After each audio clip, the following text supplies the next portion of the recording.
But Mr. because Omokri, of the responsiveness. this is not the first time this is happening in Plateau State under this administration. This is actually the second time. Remember December 2023, that was under this current administration. There was that attack around the Mango area in Plateau State also.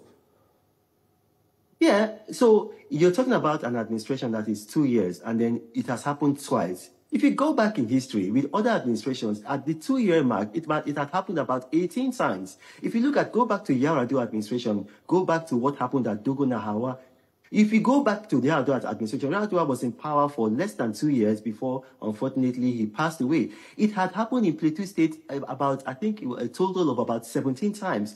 So we are seeing a reduction of the incidences. Now, I mean, it's not right to start comparing, okay, less people died in this government, so we are doing well. No, any death is regrettable. But while you're criticizing the situation, you have to put it into proper perspective. The incidences in Plateau State are reducing. But it's not just that they are reducing, the responsiveness of the government. So you're having an attack on a Monday, and then by Tuesday, the National Security Advisor is there.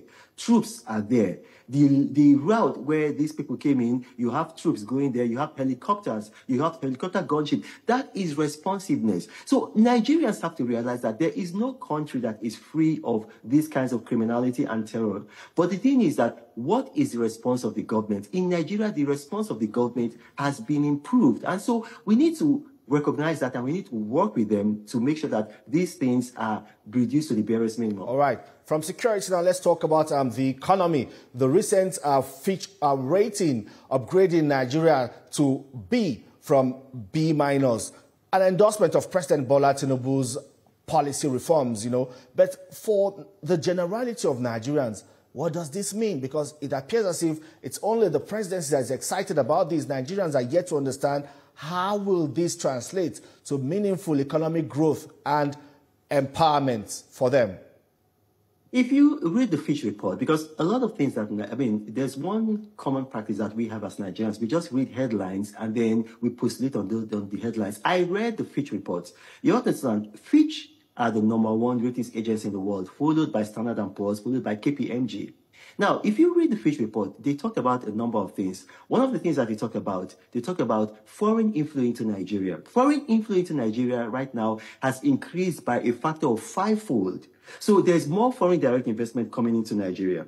The inflation has reduced from 34.84% to about 24% in the month of February. They also talked about reforms of the administration. They talk about the removal of subsidy. They talk about the flotation of the naira. These things are spurring in more local production. That's why we are seeing that Nigeria is now exporting more. So for the first time listen to this, in 50 years, we've had record-breaking trade surpluses, whereby we are importing less than we are exporting. So we are exporting more goods to other countries than we are importing. And this is very good because it's making sure that our naira is flowing within Nigeria, and then foreign currency is actually flowing in Nigeria. Nigeria is moving towards food security. That's what was also included in the Fitch ratings. So the last time Fitch adjusted their ratings for Nigeria was on Friday, November 11, and they downgraded Nigeria. Now they've upgraded Nigeria. So there is progress. The reforms of the Tinubu administration are actually working. And I think it was Peter Obi who was saying that, no, our economy had collapsed. I'm going to ask Nigerians, between Peter Obi and Fitch ratings, who are you going to believe? Peter Obi did not give any empirical data. What he said is that people who used to feed are now begging.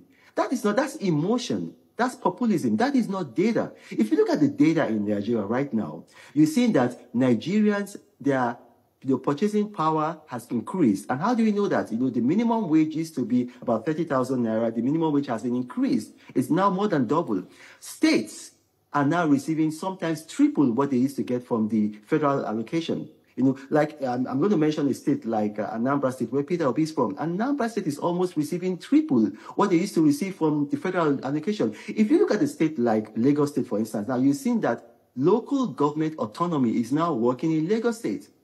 I was talking about it on Twitter. It went viral, and the local government chairman actually came and thanked me. A local government in Lagos is actually building a 300-unit housing estate. Yeah. They built 12 schools. They built a big office complex. That's because local government autonomy is now making sure that allocation is going down to the local government. So we are seeing that the reforms in Nigeria are working.